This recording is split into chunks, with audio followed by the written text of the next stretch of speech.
Hey, welcome to another Structureless Superflat video. This one is about a Dripstone farm, believe it or not. Ignore the weird depth of field on my body, I don't know why it's doing that. Shaders are weird. Anyway, yes, I have here a Dripstone farm that maybe isn't very typical. Yes, we should get explaining, shouldn't we? Before I explain this and that horrific noise, I would like to just walk you through where this started from. Here we have the original idea for this farm, which would just be several modules of this dude throwing tridents at him, and yeah, this is the result.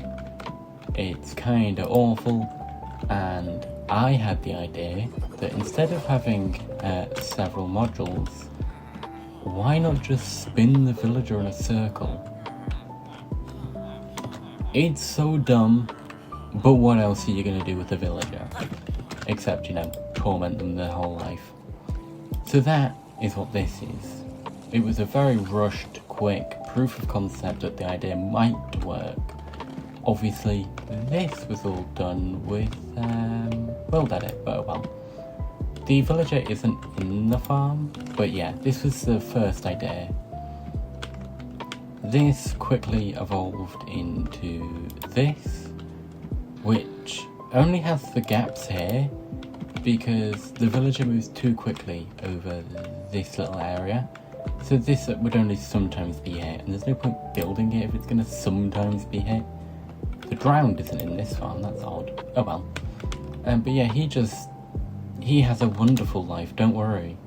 I'm sure he absolutely loves it.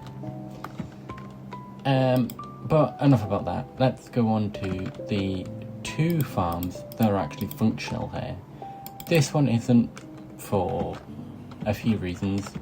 The idea with this was to move the drowned around the villager, but it just grows way too quickly and they lose line of sight, so let's start off with the awful one here, and I need to remove these. This will make sense why in a second, but I don't need them. So if I turn this on the way it's intended to be turned on, not with a lever obviously, like so, you can see that this has a very interesting approach compared to spinning the villager. Obviously, we're just using an iron golem in this one. Same idea, just you don't need the boat. It's actually a water stream that can change its direction, so the boat goes back and forth and they hit all of the dripstone in here. Well, all is an understatement. Obviously, due to the trajectory, you miss out on I think the first few rows here. Obviously this is all grown, so it's going to take a while for it to hit everything. But yeah, I mean, this hopper's already just overfilled, so.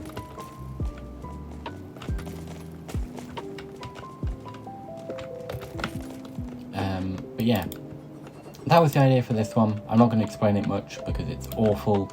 It can barely hit 600 dripstone an hour, even with, 4 drowned and 2 iron golems, and all the redstone behind it. So yeah, I'm not even going to waste my time explaining that.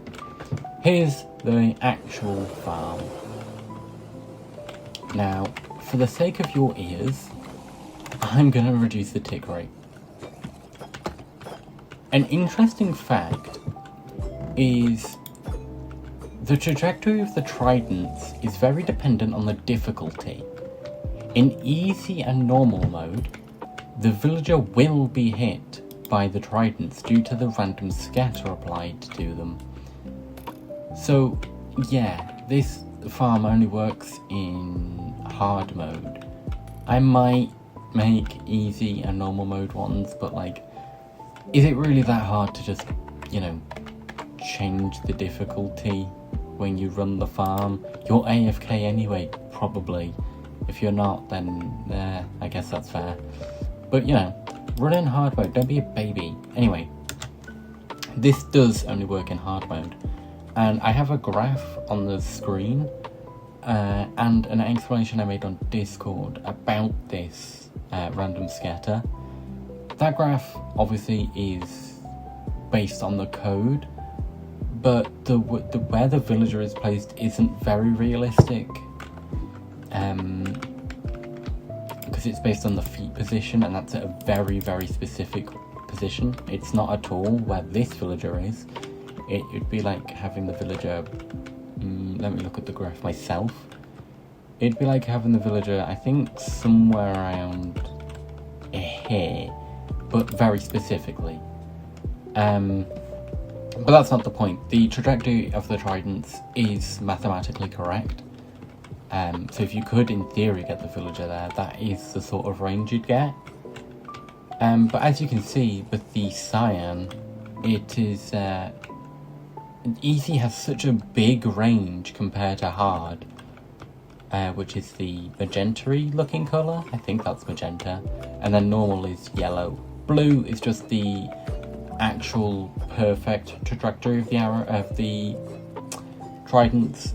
But yeah, that's all just based on the game's code, which is why I love playing Java, because I can see that. Anywho, enough Java glaze. There are four things I need to explain about this farm before you go and build it, because this will be available for download in my Discord server and my website, so yay. My website's having a bit of an overhaul, so it won't be there actually for a while, but it will be when I do that overhaul. Yes. Anywho, on to what I wanted to explain. The lanterns here can, in theory, be replaced with chains. I just like lanterns, and their crafting recipe is, like, not that bad. You do have to buy campfires from villagers. I'm sorry, he's so goofy. But, oh well. I like the lanterns, and especially with their shaders on. Like, ooh, damn! Ooh. I should stop glazing shaders too. Anyway, so yeah, that's why that's important. Without them, the villager can slide under the glass and being hit by tridents. Can be slid under the glass occasionally on the corners, lose line of sight of the ground, and then some corners would not be as efficient. And obviously, a side effect of that can also be that they can hit the original dripstones up here, so the glass here is important, mainly. As I showed you before, on and off switch, so that's kind of cool.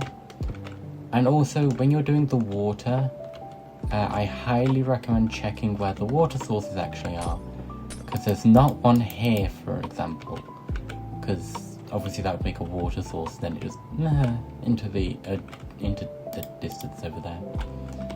So yeah, just check where the water sources actually are before you build this, because they are all up here, and obviously along here, and in this water stream down here. But I have tried to make the water really easy for you, so you only have to place the 2 water in here, and the edges along here, the rest of it just flows as it should. And even the likes of down here, it all just perfectly flows as it should. You will have to waterlog these roots and everything. I want to explain the roots here though, because they are so cool. I needed a really specific alignment to make sure that they always hit the side of this chest, that being the dripstone items. So if I drop one in, look what happens. It's so well done. Oh, I love it far too much. It's so good. Again, look. There's 2, so these stack, which is why this is good. Oh well. That wasn't even done on purpose. That was accidentally done that way. But the fact it stacks them before sending them, I'm gonna call that a lag optimization. As for rates, you can see here, ignore the white stained glass, I dropped one in before. It gets about 1,400 to 1,500 an hour. It can slightly depend on a few factors, but yeah, you're looking at like I will get a more accurate reading because that's been running for a simulated 200 minutes, and this has not been loaded that entire time. We unloaded it explaining things, so I bet if I run it again, yeah, you can see the total slightly went up, but like not enough that I'm gonna run this overnight, get an items an hour from that, and then the what is my life guy can leave.